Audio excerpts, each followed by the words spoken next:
Well, rent prices are falling in some areas. Surprising to hear anything. Surprising to hear anything's falling. Yeah. After reaching a record high earlier this year. Rent.com says the average cost of leasing a one-bedroom apartment dropped 2.7% between July and August, while the price of renting a two-bedroom apartment fell 2.4%. The decline comes after a 23% increase in rent prices since August of 2020. 23%.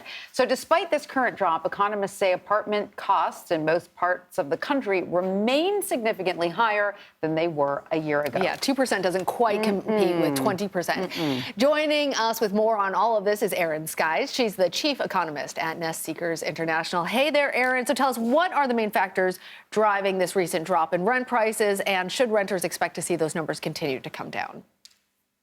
So, of course, the hot topic over the last couple of years has been buyers, right? And so it's actually nice to give a little bit of attention to renters right now. And of course, those rising interest rates have made it more difficult for people to buy, which is why so many people are pushed to rent, that coupled with inflation.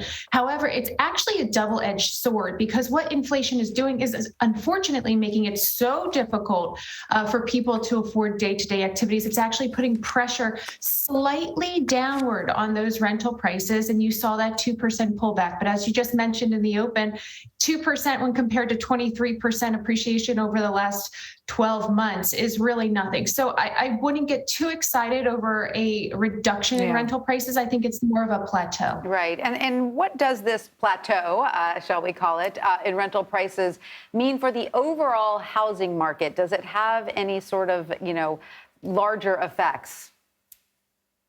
Yeah, so you see people moving out of the more expensive areas and, furthermore into the suburbs. They have that work from home flexibility now. But also remember that many of the buyers over the last year and a half have been institutional, BlackRock, as well as independent investors. So there is a moderate amount of, let's say, legal price fixing going on. So it's very difficult to negotiate when you have a few entities owning all of the properties. And that's why I continue to tell my clients how important it is to be an owner. Otherwise, you're just a price taker and you're accepting what somebody else's expenses are and you're paying somebody else's mortgage. So on that note, I'm wondering, as prices are coming down, even if it's minuscule comparatively, does that give people who are looking for apartments now more power to negotiate those rents, or should people maybe hold off hoping that before they sign a lease that those prices may continue to go down?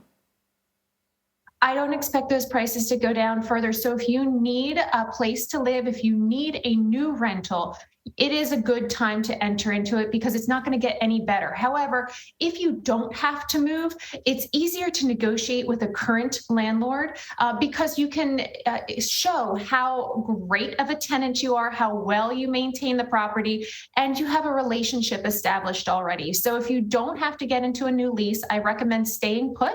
And then also remember, if you can look to purchase, you can marry your home, but date your rate, meaning make a commitment to the property. There is some negotiability in terms of purchase prices right now because of the trepidation going on. So we do expect interest rates to continue to go up over the next year and a half, but then also likely a small pullback coming into the 2024 elections. So if you can get into a home at a fair price now, get into a rate that you can afford for your mortgage, you can always refinance later. Just be aware of the risks approached with that. Erin Sykes, really great to hear that you are, a proponent of buying. I know that some people take a different view, but I kind of agree with you. If you can own, if you can afford it, if you can afford that down payment, right? All the better to you. Erin, thank you so much. Thanks. Thank you.